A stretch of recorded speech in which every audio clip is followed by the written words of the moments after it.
A lot of people think people who are gullible that it's a defect, but for me, I'm a gullible person simply because to a gullible person, anything is possible.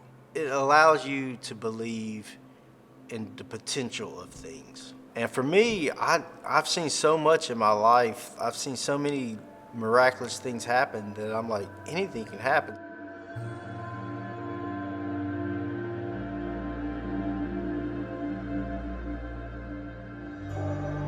I'm a metal sculptor. My preferred medium is cast iron, and a lot of my work has to do with the sacredness of life. I build a lot of temple-like structures. The temples actually make me feel safe, especially the big ones. Their presence, they're 12 feet tall. But they do also represent the best part of me, the strongest part of me, the part that's persevered. Each temple is autobiographical, and each one tells a different chapter in my life. Star on the Horizon, this sculpture is called Star on the Horizon. It represents the guiding forces in my life that helped me to assimilate. Hint of Heaven represents true love, the first love, really. Temple of Heart is the sculpture that I'm working on now, and it deals with a very traumatic moment in my life that was very challenging. And I'm at a point now where I can, I want to put it together and make that cohesive internal understanding of how those experiences help shape who I am. So these little guys are hopefully to get us to the big guys.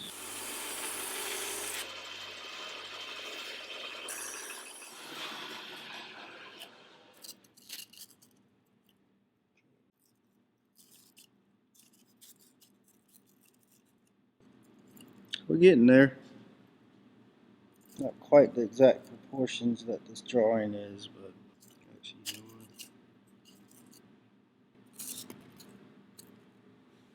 yeah, it got kind of messed up. It'd be all right.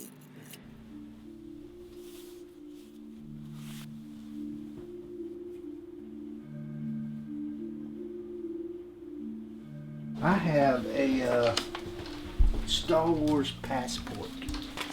I can go anywhere in the galaxy. So I have a Jedi passport. Okay, get my stamps, Visa stamp. Look at that. Not many people have that, huh? It just brings so much magic to the mundane world. I mean, if you think about our climate now, um, you know, these things speak to us. Because they speak to us because they're just things that we all share.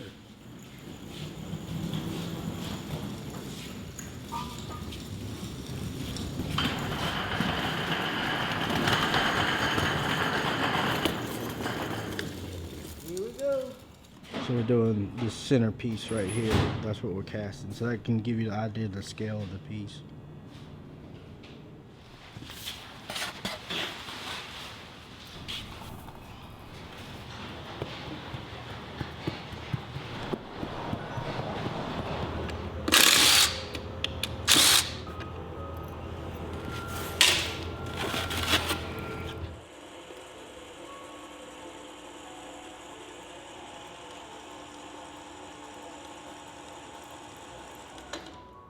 So I'm going to carve a channel all the way down around the mold and have my gates come into the mold, and then they'll feed into where this space is going to be once I take this out.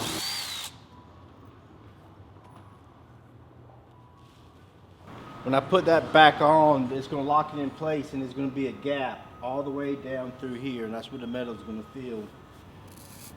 And the metal's going to come down. You're going to have like little runners. They feed the metal into the actual piece.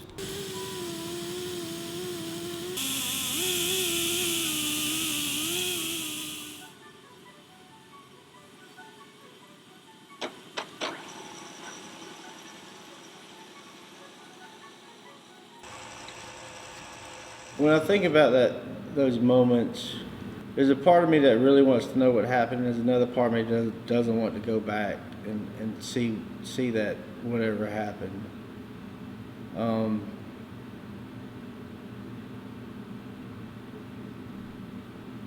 I don't know if it's vulnerability or shame or what, but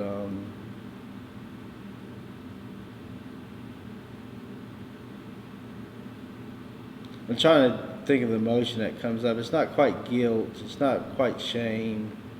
Um, but there's just this sense of isolation and loneliness.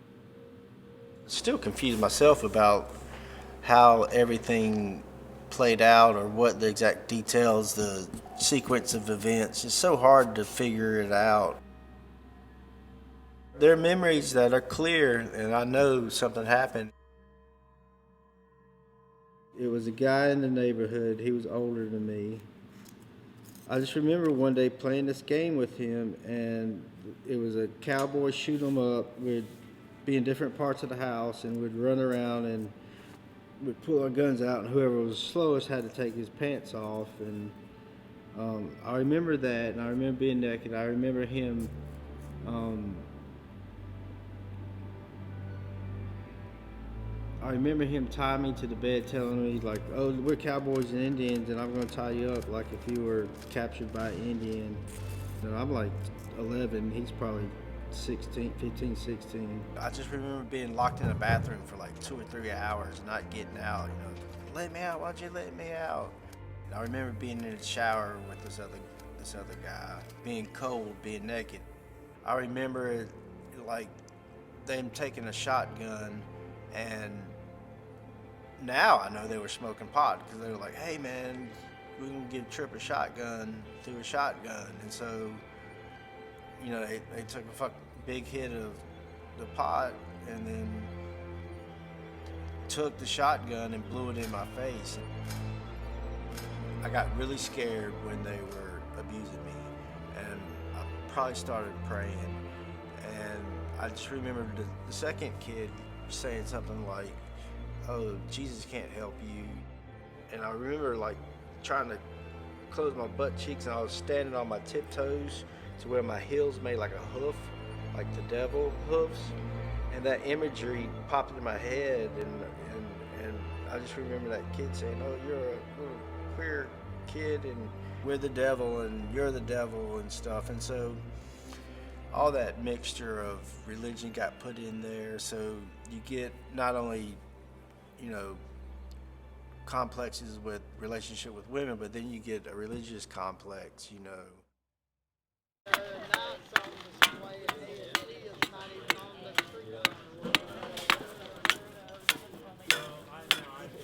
Yeah, I feel good. About as good as any mole. They're always unpredictable sometimes. There's always risk of something, but I feel pretty good. I think they're gonna work.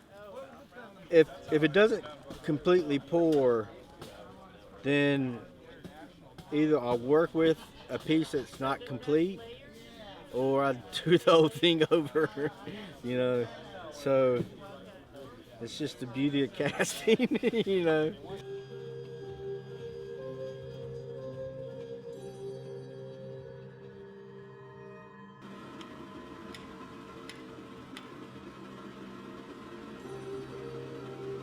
The thing about iron casting is there's so much going on. You have the sound of the furnace roaring, you have the smell of the iron burning and the resin burning off the molds. You have a very volatile material that is extremely dangerous.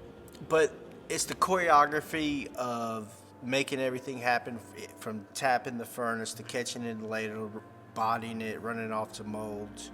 That dance that you have to go through, and that dance is magical.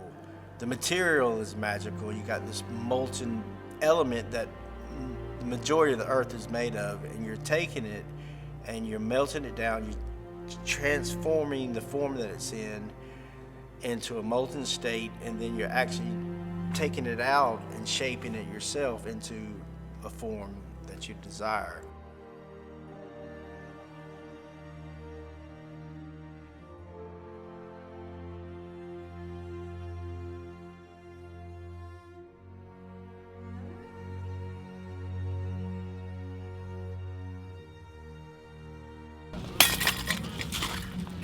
being abused. There you go. There you go. That's it. Look at that. Yee. Here. Thank you, Waller. But it's still strong enough to put it out in line. Right, 1, 2, 3.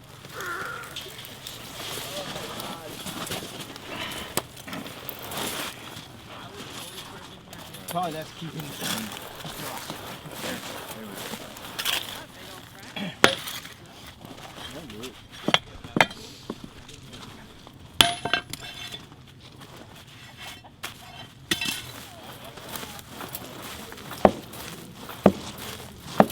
Yeah, it's loosening up now. There Look it out. Look. Back it up. It's coming down. Get your feet out of the way. That one made it too. Yep. Yeah, man. Looks good. Dude, that's killer. Look at that.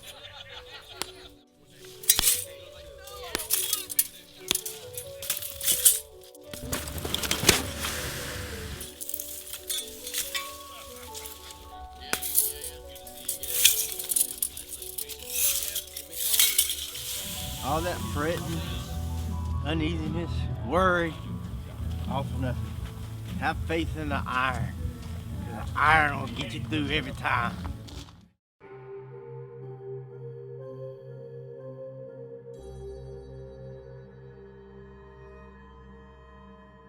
Ever since I was 14 till I was 30, I was running from the world in some way or another. I was trying to escape the life that I was living. And the LSD gave me that world. I mean, it's like you're living in a fairy tale. It's like the storybook feeling. Everything's completely strange and weird, and it's just so mesmerizing that you escape from reality. And the thing about escaping reality is eventually the ultimate escape is ending your life, so you can get in a very tricky place real quick. To be honest with you, part of me wanted to go mad, to lose my mind. The drugs basically provided relief in another world to be in. If you can take all those experiences, the drugs, the abuse, the anger, and you do that for many, many years and let it compound, and then when the breakdown happens, my life was basically, I felt destroyed. I really felt like I was going to be living with madness for the rest of my life. My recovery happened through many years. I am now 44. I was 19 when I had my breakdown. It took a good 10 years before I felt like I could be in the world.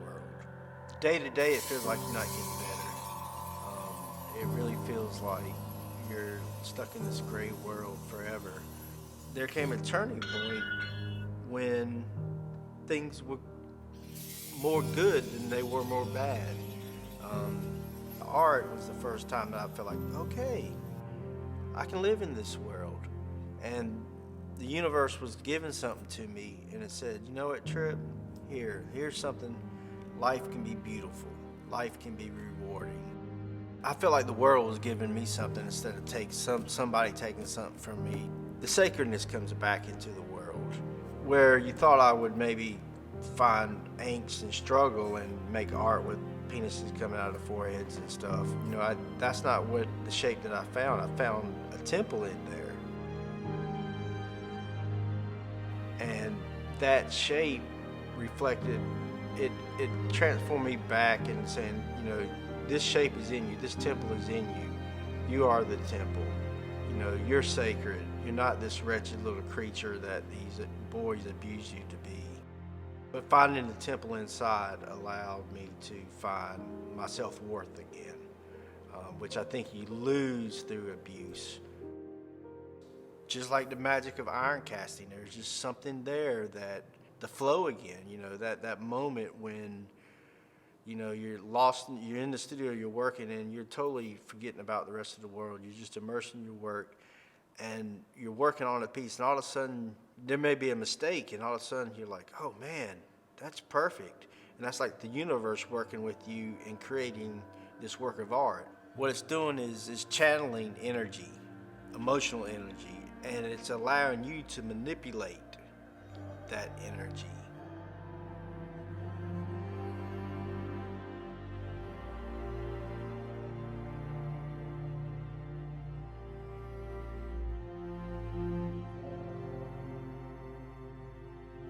So after the transformation, I realized I didn't have to escape. Not only did I return to the world, but I had something of value to give to the world. And that's what the Temple of the Heart is.